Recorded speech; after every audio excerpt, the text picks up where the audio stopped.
Welcome to the Foolish Wanderers podcast. Why must I be surrounded by fools?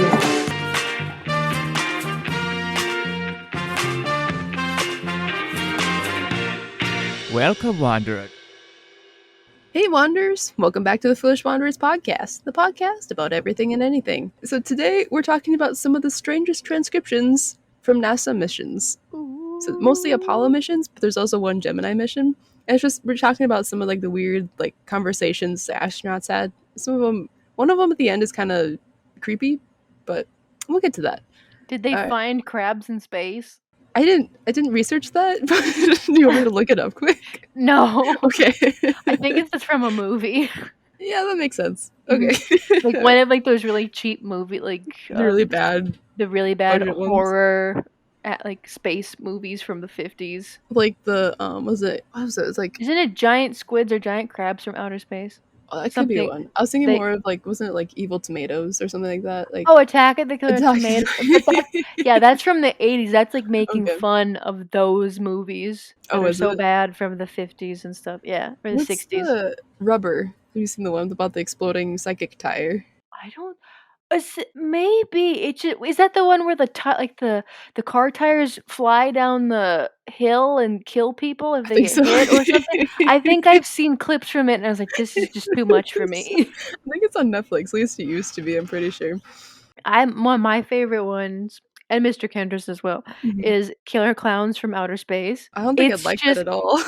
It's creepy because they're icky looking alien clowns. It's creepy, but it's also hilarious because they're putting people in cocoons of cotton candy, and they're using just any like clown thing, like acid like like flowers, acid that comes out of it. It's a hilarious movie, and they're aliens. So instead of a UFO type aliens, no, it's a circus tent. It's a big clown car. I don't know. It's a funny movie. It's hilarious. Oh, they have it's like popcorn that like eats, like it's like evil popcorn and it like crawls around like the floor. Yeah, there's something. I gotta watch that movie. It's hilarious. It's hilarious. Have you seen the one or heard about the killer shrews? My dad talked about this one a lot. It's from, so I looked it up, it's from 1959, and like they dress these, I think they're Great Danes, on these big dogs. They dress them up as what they called killer shrews, and like they just barely flash to them to show you that it's like, oh, this big furry killer thing, and then they go away because like it's so bad. It's so bad. What you're saying is the budget wasn't that high. No, it was not. It was just, it's like, if you look up images, it looks like a really bad lion taxidermy. Oh no, does it look like the lion from that Grishlup castle? No, this one actually has normal sized eyes. It just has giant fangs, and they're put on dogs. If they were smart, they would have used that lion from Grishlup Castle as inspiration or something. Or just like made a replica and just used that as the monster. That thing is terrifying. It is, yeah. All right, going back to NASA. So the first one I have here is from the Gemini 3 mission.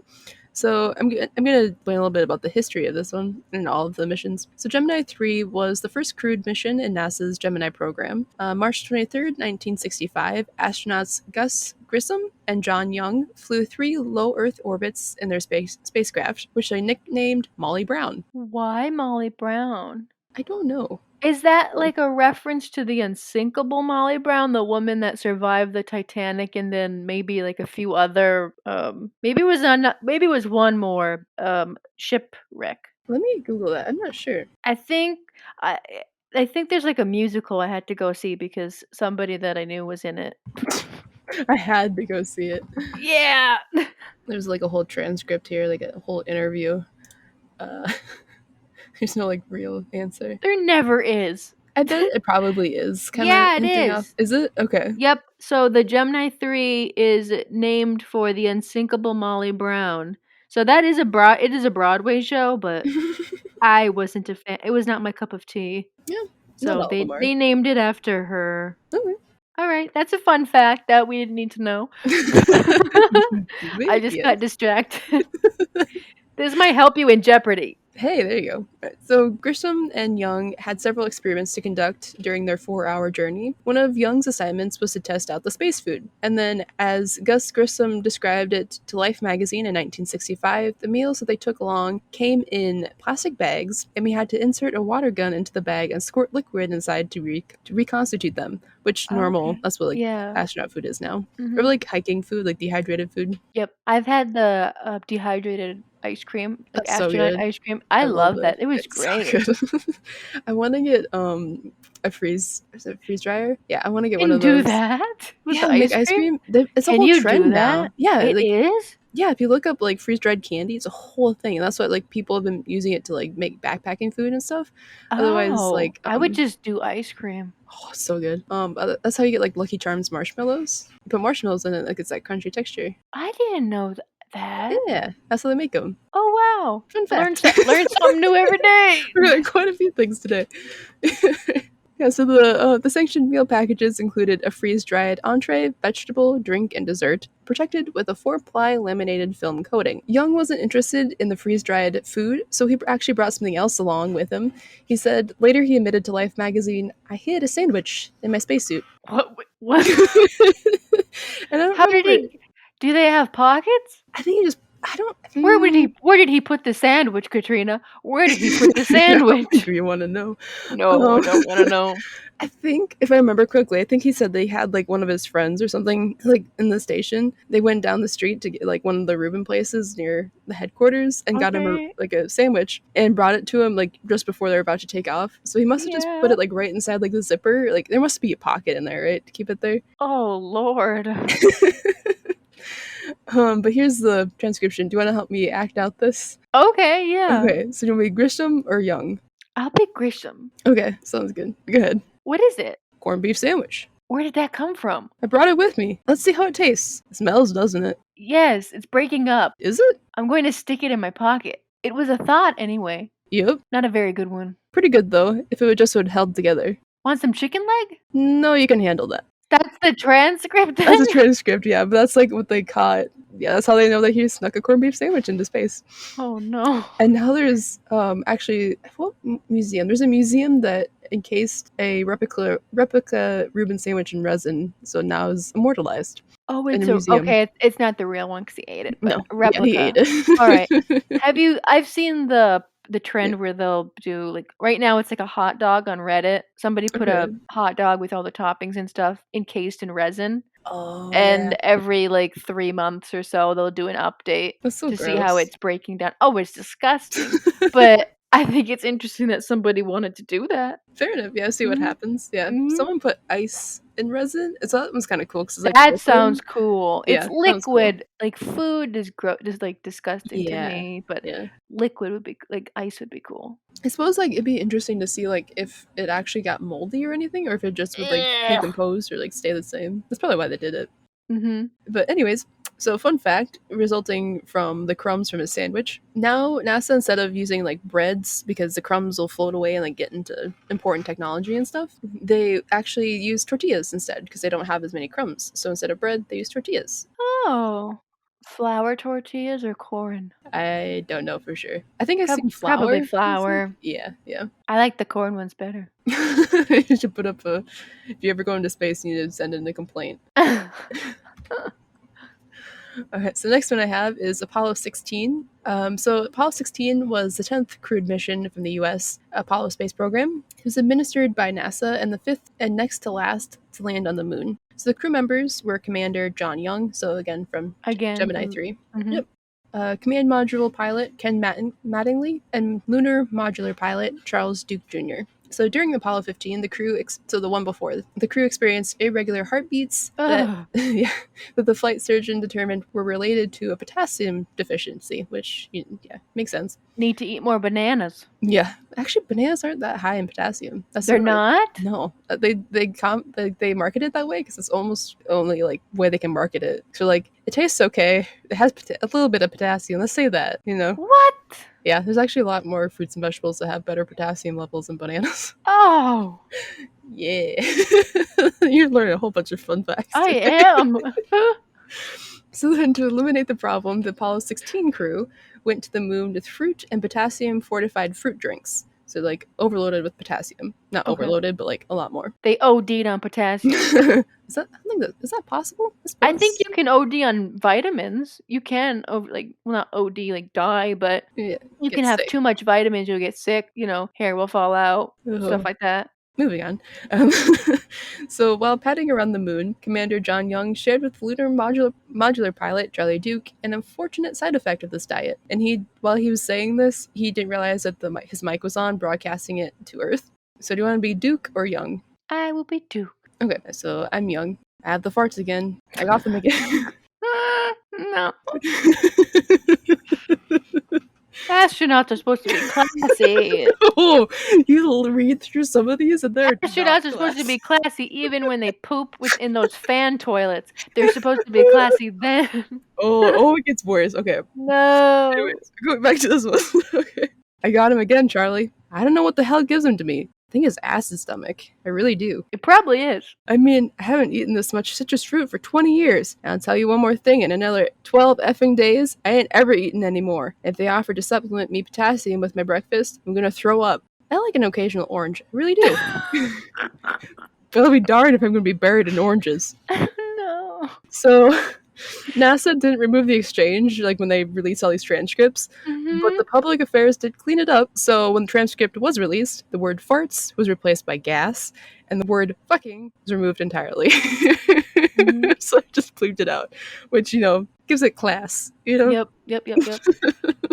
Okay, now getting to Apollo 10. This is probably one of the most infamous transcripts, at least around like Reddit in the US. You Google like funny transcripts from Apollo missions, and this is the first one to come up. Okay. So Apollo 10, first off, was a human spaceflight, the fourth crewed mission in the US Apollo program, and the second to orbit the moon. The crew members were Commander Tom Stafford, Command Module Pilot John W. Young, and so, again, John Young. Wow. He's in a lot, yeah. I've never even heard of him. I know, it's weird, right? And then Lunar Module Pilot Eugene Cernan. So for all their technological sophistication, the Apollo command module had a relatively primitive system for managing human waste. No. Astronauts deposited their feces in a plastic bag, which was taped to their buttocks. No.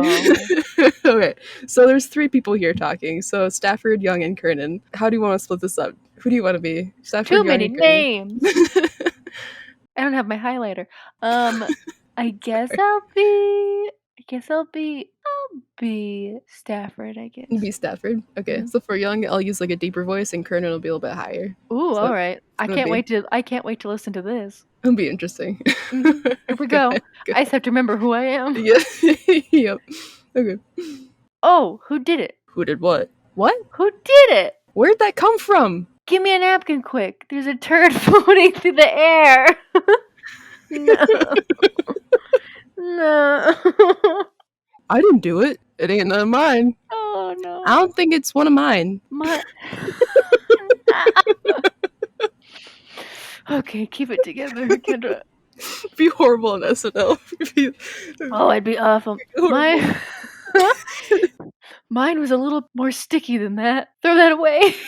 Almighty. What do you see? Nothing. That's enough for me. Alright, so that's pretty much it. Oh my god. So for people that didn't get that, there's a piece of poop, there's a piece of crap floating in the air. In the freaking the thing with their waste management system didn't work, and they're just floating, and they found it. Just floating crap in the oh my god. But again, a little bit later, so they kind of went back to their mission and they got it handled. And then a little bit later, this situation came up. And when I stuck my finger in mine was too soft. Why are you sticking fingers in? Is it weirder that he stuck his finger in his own crap, or would it be weird if he just stuck like a finger in like other person's crap? Probably other people's. I think other people's too. Once I said it out loud, I was like, other people, yeah. Mm-hmm. I don't know whose that is. I can neither claim it nor disclaim it. What the hell is going on here? I don't know. We're gonna have to get all that crap out. It's supposed to get. Here's another damn turd. What's the matter with you guys? Here, give me. Here, give me. It was just floating around? Mine was man. stickier than Yeah, that. so if you Google No. funniest NASA transcripts, this will most likely pop up. Oh God. How long did this go on? Is this like it's just like just a 2-hour thing of us floating crap all around and them talking about stickier. Sticky. Let's see. So the time they do have the timestamp next on their transcripts. So it's like day 5, hour 13, about half hour in was the first one, and then the second one was about 10 minutes later. Oh my So, God. so something happened, something If ripped. I'm just Yeah, gonna yeah. say, if women were up there, Mhm. that wouldn't have happened. I mean, when you have rudimentary bathrooms, like who's to say it wouldn't happen? But yeah, it's It oh wouldn't man. happen. Sticking fingers in it. Oh that my that's a little God. weird, yeah. Ugh. Okay. All right. So now we're moving on to Apollo 11, probably the most well-known Apollo mission ever. Mhm. So Apollo 11 was the space flight that first landed humans on the moon. So Commander Neil Armstrong, Command Module Pilot Michael Collins, which Kendra always forgets. I thought it was okay, I'm not kidding. I thought it was John Cullen or something. John Collin or like John Cullen. I swear you have a Okay, different name for him every time we say this. I know. And then Lunar Module Pilot Buzz Aldrin. All right. Poor Michael So Collins. I'm I so know. sorry. Okay, so this first transcript that I have. So Collins, if you guys don't know him like much about him, basically he's a comedian. He's written a book. I think actually my dad read it. He's kind of crude in some of his stuff, but he's really funny, and he's definitely the jokester in Apollo 11. Okay. All right, so this first transcript is from Collins and Bruce McCandless in Mission Control. So it's a little bit back and forth here. All right, do you want to be Collins or Bruce? I wanna be Bruce McCandless because it says candle in it, and I love candles. Candlelists. Okay, sounds good. All right, so I'm Michael Collins. I'd like to enter Aldrin in an oatmeal eating contest next time. Is he pretty good at that? He's doing a share up here. Let's see. You all just finished a meal not long ago, too, didn't you? So then Aldrin says, "I'm still eating." Okay, does that He's on his 19th bowl. So he ate 19 bowls he of ate 19 oatmeal. bowls of oatmeal? Yeah, and a lot of what they talk about is actually food related, so it's kind of interesting. It's just food Yeah. and poop with these astronauts. It's just food and poop. It's just Yeah, disgusting. it's a bunch of little children basically. Once you get up there, you do all the work. It's just children. It's just food and poop. Yep. All right. So again, this one's from Michael Collins and Garrett from Mission Control. So which one do you want to be? Oh, Garriott. Garrett? Okay. Mhm. So I'm Collins. We're trying to calculate how much spaghetti and meatballs we can get on board for Al Bean, the lunar module pilot for Apollo 12, so the next mission. I'm not sure the spacecraft will take that much extra weight. Have you made any estimates? It'll be close. 11 Houston. The medics at the next console report that the shrew is one animal which can eat 6 times its own body weight every 24 hours. This may be a satisfactory baseline for your spaghetti calculations on Al Bean. Over. Okay. Thank you. That's in the work. What? Yeah, so they're just like joking, like they're gonna need a lot of spaghetti for Al Bean next time he comes up. Yeah, it's just kind of like a funny little thing. I believe this is when Collins was in the ship alone, like orbiting the moon. Oh, and then Buzz Aldrin and Neil Armstrong are doing their On the thing. moon. Yeah, so I believe this is when this is happening. So like he was kind of bored or just like chilling up. I would be bored too if I have to watch people little on the bit. moon and I have to look out a window and be like, I don't get to go. Yeah, but he said it was really peaceful though. Like when he went, you're in the capsule alone, which is a whole different experience too. Like yeah, it's kind of sad he didn't get out, step on the moon, but Mhm. it's still crazy important that he's there. So True. yeah, it's just like a lot of like cute little banter between them is fun to read through. Okay, so now we're getting to the last one. And this is the one that's a little bit. It's not as like lighthearted and like funny. This one's actually a little bit creepy, I guess. Okay. So Are you saying that the crap floating in the space shuttle wasn't creepy? that's not creepy. That's That was funny. creepy. That's That was gross and creepy. funny. That was nightmarish for me. Yeah. Okay. So this one takes place during Apollo 10 and then also in 11 when Collins was going around the moon by himself. But this transcript is from Apollo 10. So Commander Tom Stafford, Command Module Pilot John Young, and then Lunar Module Pilot Eugene Kernan from, same as before. Yep. So the noises reportedly were heard in 1969 by The Apollo 10. noises? The noises, yeah. We'll get to what it sounds like in a second. By Apollo 10 astronauts as they circled the moon. Months before, the first astronauts stepped foot on the lunar surface on July 21st that same year, just a little bit before Apollo 11. The sounds, which lasted about an hour, were recorded and transmitted to Mission Control in Houston. A transcript of the text was released in 2008, but the actual audio was actually just recently made public. So this is a quote from Kernan. It says, "You hear that? That whistling sound," describing it as outer spacey type music. The trio felt that the sounds were so strange that they debated whether or not to tell the chiefs at NASA, for fear that they wouldn't be taken seriously and they could be dropped from future space missions, according to the Discovery show. Like they had like space madness or something like that they weren't mentally sound too. Yeah, exactly. That's so creepy. Can you imagine being in outer space alone. where it's just alone and supposed to be just no sound out there? You're hearing music. You're like whistling sounds, yeah. So I'll try to put these clips, these sound bites, into the audio here in our podcast, and I'll also leave the links to these videos in our description, so if you want to check them out. So the first sound has some of them talking. It has the guys talking over the sound. That is music even sounds outer spacey, doesn't it? Do you hear that? That whistling sound? Wait, yeah, it sounds like, outer space type music.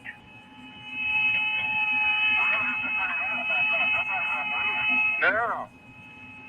It's a whistling, like an outer space type thing.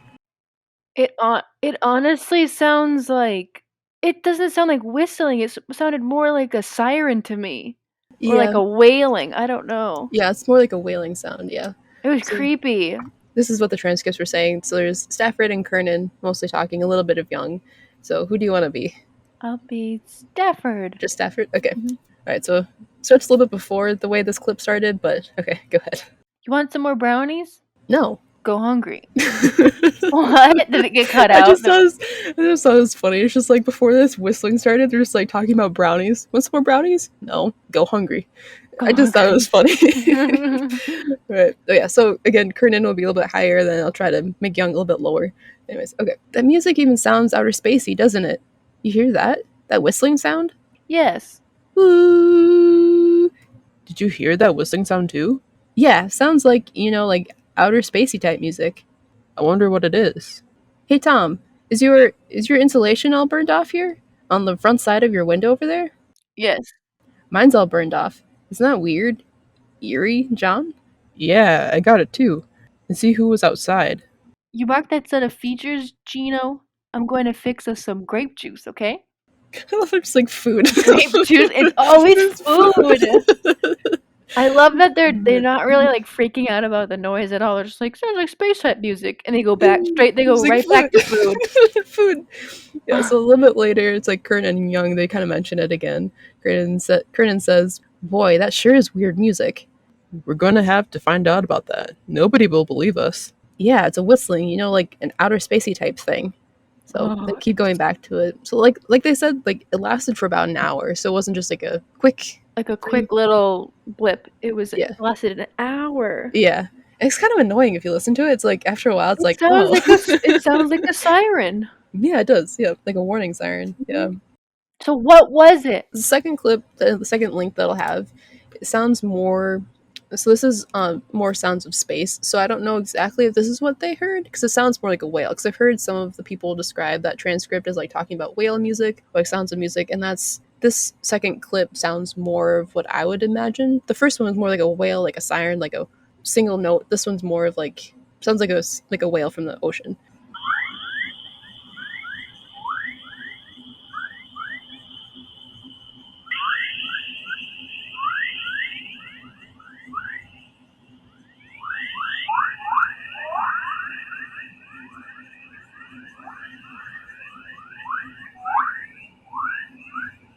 It sounds like dolphins or like little like whales, yeah. Yeah. Trying to communicate with echolocation. It sounds like echolocation, how they do the little. Ooh, yeah.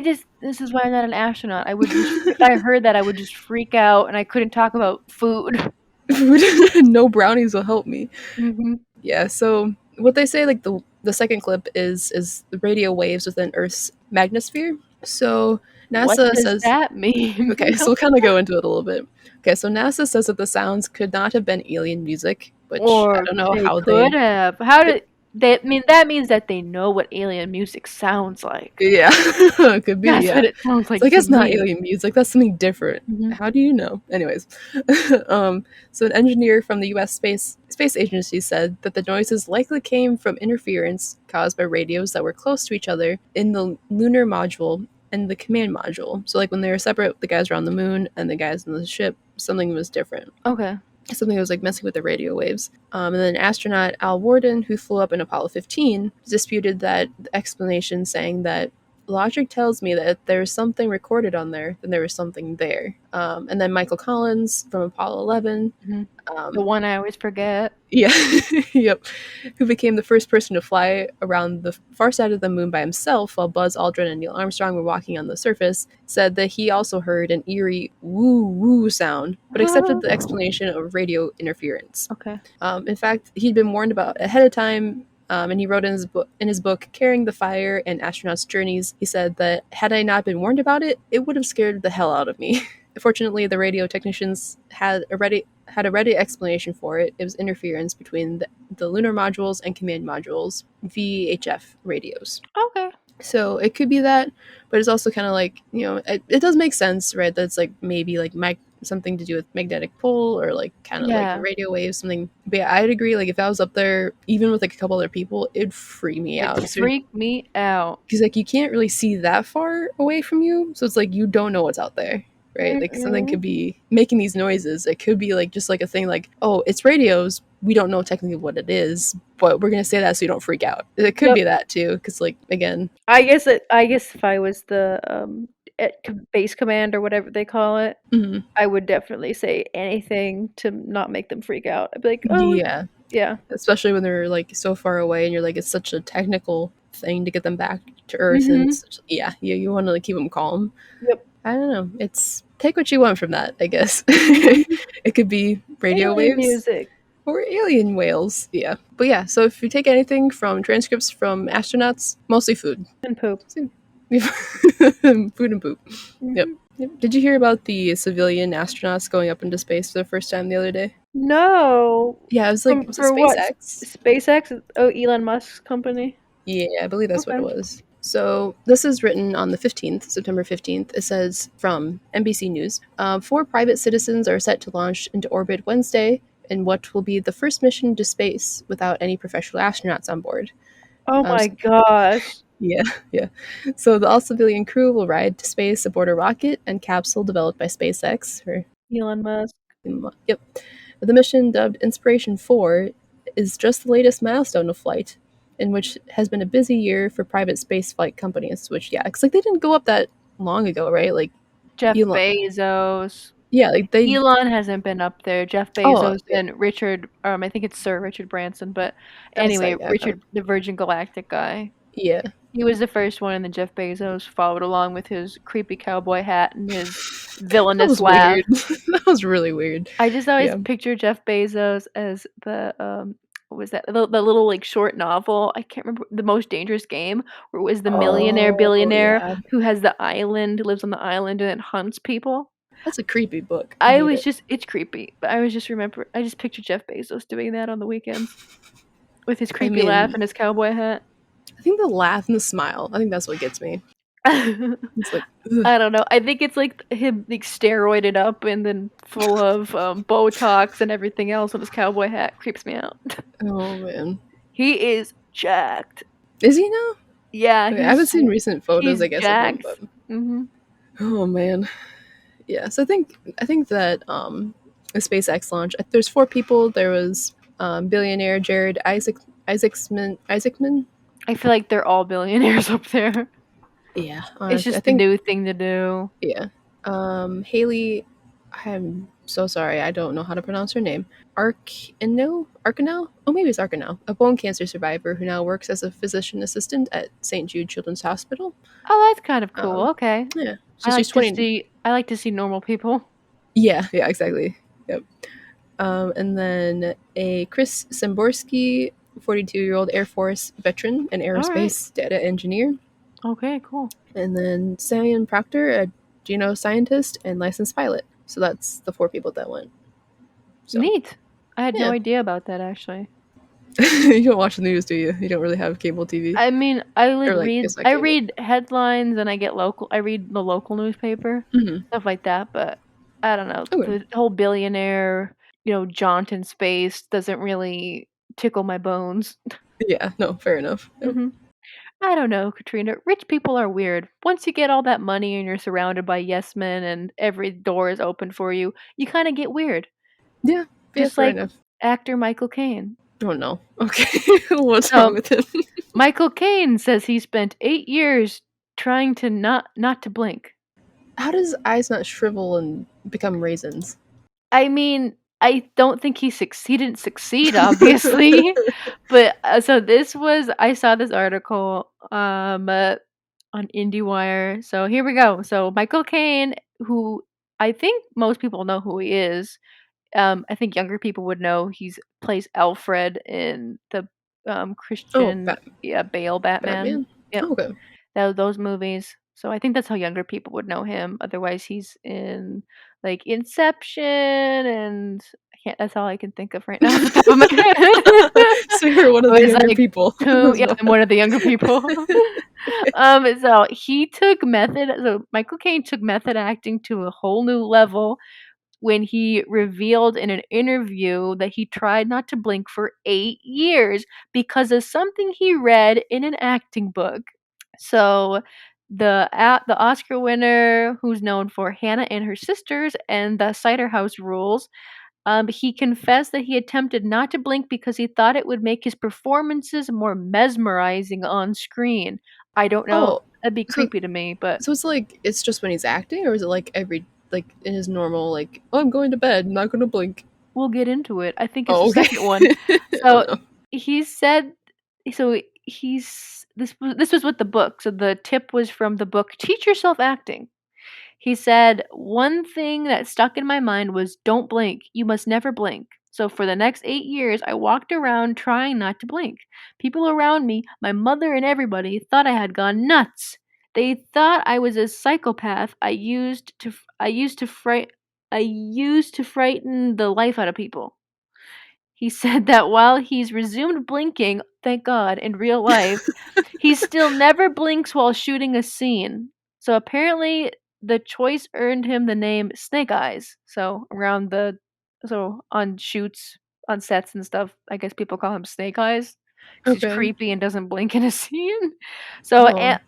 So Anthony Hopkins, another very famous actor in Silence of the Lambs, he did not blink in any of his scenes, but that's because he was playing Hannibal Lecter, who was a serial killer. So it's like And you have a right to be creepy. yeah, I mean, he won an Oscar for that role, Uh-huh. but he was being off-putting by not blinking because that's and just like wide-eyed looking into the camera, like straight into the Ugh. camera. Yeah. So, but I mean, if Michael Caine's playing like a grandpa who's supposed to be sweet and nice, like Yeah, no. no one wants to just see him like all intense, like not blinking. Yeah, yeah. Yeah. So this is more from Michael Caine. He said, if you don't blink, you know that you can keep the audience mesmerized. It's not so much not blinking, it's just being still. Stillness has an economy and a power about it. I just find it I mean, creepy. I guess it depends like the character you play, right? Like again, like if it's a grandpa, like that's terrifying. Hmm. But in a serial killer, He doesn't it really makes sense. play that many evil characters as of late. He hasn't really Oh, played that many evil characters.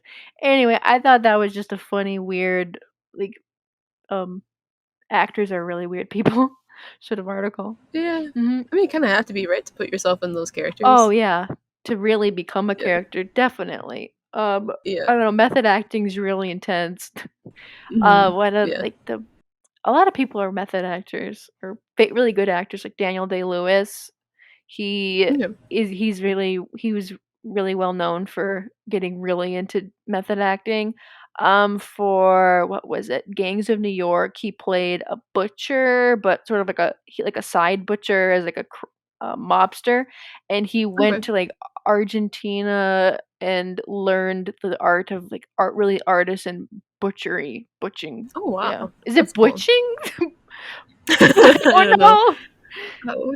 I don't know. That's a good question. I don't know. But actors get into it, especially method actors. I can't remember who it was, but there was a girl that she was playing like a really stressed out, very like intense character and she had panic attacks because she got so into her character. And I was like, I already have anxiety. I don't think I don't want to I could add to handle it. like, ugh. No, I don't want to add Yep. to it.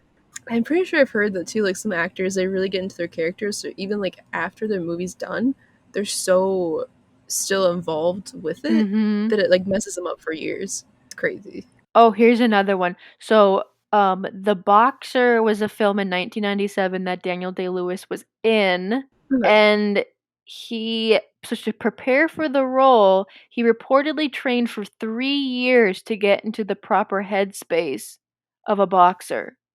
I mean, For 3 years? Yeah, I suppose. Like if you're supposed to play like this like a professional, you don't want to just like have a random guy off the street, right? Be like, oh, pretend to be a boxer, right? It's not gonna be believable. I mean, but like most people, if they're gonna like bulk up, like for an actor, if you're gonna bulk up or try to learn a skill, they'll do it months, like maybe like 3 months, 6 months before they start filming. But he was like 3 years. Here we go. Wow. That's crazy. Yeah. It's crazy too to think. I guess like I don't know. I know like movies take a while to make, but like knowing you have that character, right? 3 years before you start filming, that to me is crazy too, because it's like you have that role, but you don't film for years. That's interesting. I mean, I don't know. What did I see? I watched this Netflix documentary maybe a year ago called Jim and Andy. It was like footage behind the scenes of Jim Carrey's movie. He was playing like this like avant-garde sort of famous comedian, Andy Kaufman. Okay. And so Jim Carrey went so like method actor like that he had a hard time. It was just you have to watch the documentary. He had like a hard time. He was always Andy Kaufman even when they get cut for like the whole time they were filming. He said he had a hard time letting go of it when they were completely done. I've heard too, I think like Robert Downey Jr., like his wife, when he was playing Sherlock, he became an asshole because he was so into that character. Then he just like brought it home and she's like, yeah. And he just got so into it. She's a famous producer for most of his stuff, right? I believe so. Yeah, Susan Downey, yep. Yeah, she's a producer for most of his things. Oh, here's another one. Daniel Day-Lewis. So he was in this is one of my favorite movies, but The Last of the Mohicans. He built a canoe. Did he really? That's cool. That's pretty cool. He built a canoe to get into it. That's a pretty cool life skill, actually. He learned to track and skin animals, fight with tomahawks, fire and reload a 12-pound flintlock on the run, and he also carried a gun with him wherever he went. I don't know. Got really into it. I feel like that'd be the fun part about acting, though. Right? It's just like you get so into like learning about what your characters like. You learn new things. That's fun. Yeah, that'd be cool. Here's another not fun thing he did. He spent 2 nights in jail to get into the role for In the Name of the Father. So. Oh, okay. And just like chucked him in there with everybody else and just like have fun. Another thing, he didn't bathe while making the movie The Crucible. So The Crucible is the movie adaptation of Arthur Miller's The Crucible play. I don't know. I had to read that in high school. But it's about this. It's about the Salem witch trials. Oh yeah, no, we didn't read that one. But yeah, so he didn't bathe while they were filming it. Yeah, I feel kind of bad for the Oh, that would be so gross. Co-actors. Ooh. Yeah. Have you seen around TikTok? I've seen a few TikToks now. I guess Will Ferrell and Ryan Reynolds are making a movie together. Really? And, yeah. So there's people. It must be. I don't know where it's at, but it looks like they transformed like this street to like this old like British looks like it's supposed to be in the winter. Like this old British street, right? Worn down and everything. And I think what it is like this office building. So there's people working in this office, like outside like the film set, and then they're like sneaking to like look out the window and film them dancing and stuff in the street. 'Cause there's 2 TikToks I've seen now of people from that office like looking down, filming them dancing. Filming Will Like, Ferrell and yeah, Will Ferrell and Ryan Reynolds. I was like, that's super cool. Like being able to be in your office and see this, like that's super so cool. weird. But I'm gonna look in that movie, like when it comes out. I'm gonna look and see if I can see anybody in those windows. But TikTokers just like it's gonna be like one of those like in Game of like the last season of Game of Thrones where there was like the Starbucks cup. Yeah, this movie it'll be like supposed to be in like Victorian London or whatever it is. And you just look in the window and there's somebody wearing with their iPhone just like recording. Yeah, the iPhone. Yeah, like I suppose like if they thought it through, they might have like tinted the windows or did something, so it's like a lot harder to see. Just remove it, just crop it out or something. Yeah. I was like, that's pretty funny. It's like, could you imagine how cool that'd be to like watch a film set when you're at work? Like, I wouldn't want to work. I just want to watch them. I haven't watched like a film set per se, like a movie filming. But when Mr. Kendra and I were in San Francisco, we were walking back to our car one night, or to the rental car, to drive back to the hotel. It's probably like 10 o'clock at night, I think. Wow. Walking in the streets, we had our GPS like on walking so we could bring us back to the parking garage. Okay, so we went the wrong way and ended up to the whatever, like 6 blocks were blocked off. That's all it was. 6 blocks were blocked off that we were supposed to walk through, so we had to walk around. So we kept going by these like past and looking down these streets that were closed, and we were seeing like lights and noises and stuff happening.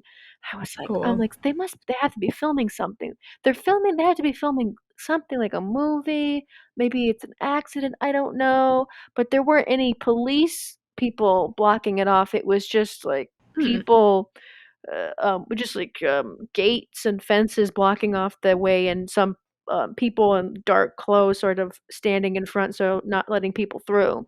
So we started to go down one of the side streets to try and see if we could look and see, and the guy like stops us, and I was like, what are they filming? I'm like, are they filming a movie?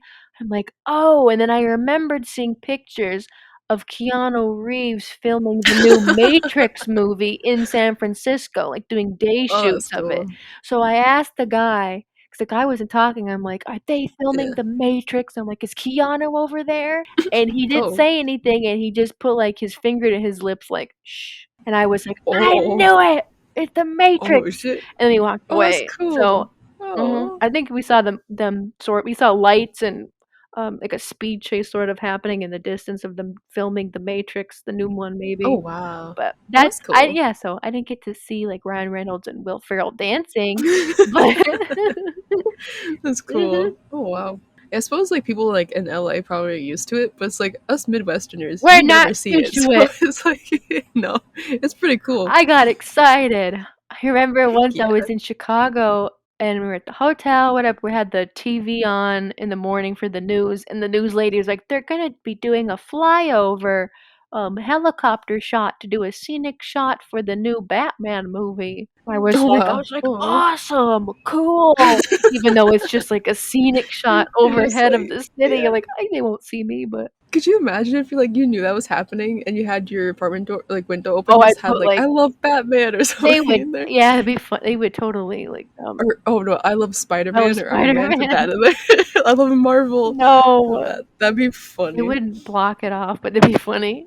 Probably, it'd be funny to like see in the movie, like in the actual theatrical cut, like of.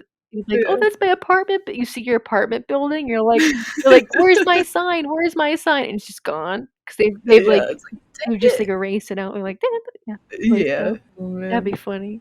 That would be. Oh man, I think we ranted a lot. Oh yeah.